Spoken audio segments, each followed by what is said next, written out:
Kaka yor konyo rowere yudo lony mag tije lwedo manyalo konyo e bero ngimagi. Moko kuom riwruoge mar kedo kod lwenje adek mathoro juko joma tindo e kaunti ma Homa Bay dhi nyime gi chenro mar miyo rowere lony e tije mag lwedo gi dwaro mar konyo sirikal kedo kod midhiero moko ma hinyo joma tindo. Riwruoge mopogore matie kaunti ma Homa Bay mochune siro rowere ahinya to mago manyiri moko familia mayutoge ne piny kod mago machendo mag sombgi rochore banga moyi osebedo ka jolo rowere makamago ka gimiyo gi sira tiegruok mag tije lwedo manyalo konyo e bero ngimagi. Riwruok moko mar piny owacho maongre ni Power for People Africa Trust PFP en achiel kuom riwruoge mosebedo ka jolo rowere gi dwaro mar kedo kod yie kind nyithindo manyiri, kedo kod lwenje mag kit chuech kaluwore gi sir ma gimiyogi mar yudo tiegruok mag tije lwedo. Jena Chieng' mawuok e gweng' ma Waregi e kachur bura ma Suba North en achiel kuom rowere ma PFP ne oreso banga moich moyiu kendo pimo pek mane okalo e ngimane. Tieko penj natemo mondo amany tich namanyo matemo manyo to tich mana romo godo ne en tij dhi bedo maid natime kuom dweche 3 to nadhi aweye nikech kaluwore gi kaka life en. Kana we tijno nachaka manyo tich kendo nadhi ayudo mar bedo watch lady. Sami bedo watch lady no pesa mimi ok rom. Koro ineno ni ineno ka life jomoko ber imbi dwani bede life no. Koro nabedo involved e triple threat: gender based violence gi teenage pregnancy.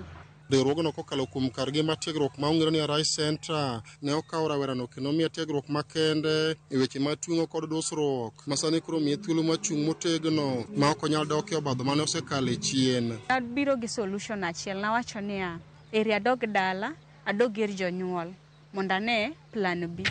Koro kana aduogo ir jonyuol nabedo kapok ayudo kata kuma nyal tiye, kuma nyal dhiye mondo adhi mbele gi somba kech somba be noturumo gi kanyo. Kana bedo kamano harakati mana bedeno no nawinjo kilando institution moro mane chiwo scholarship ne nyithindo. Kana dhi mamanyo tayudo ni nen PFP Arise Center mane chiwo scholarship ne nyithindo.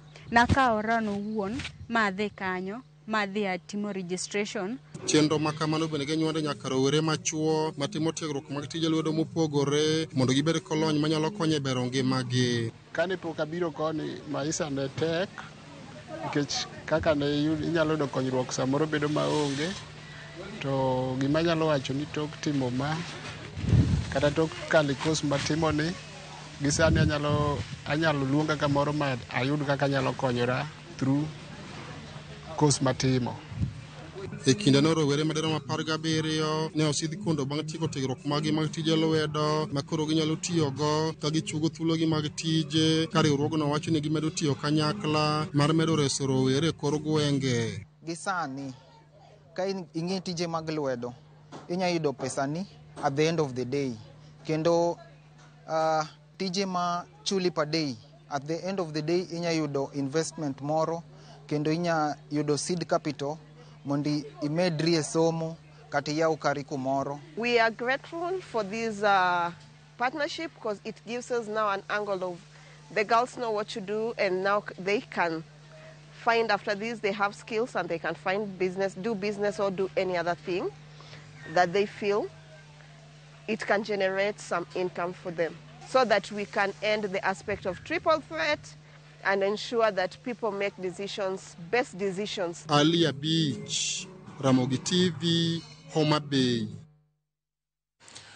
Aya, ugane Homa Bay nyakoromogi to wadhi nyaka gwenge mar Rarieda. Nyakoromogi Jwang, bende isewinjo gweng' moro ma iluongo ni Kalandin mayudore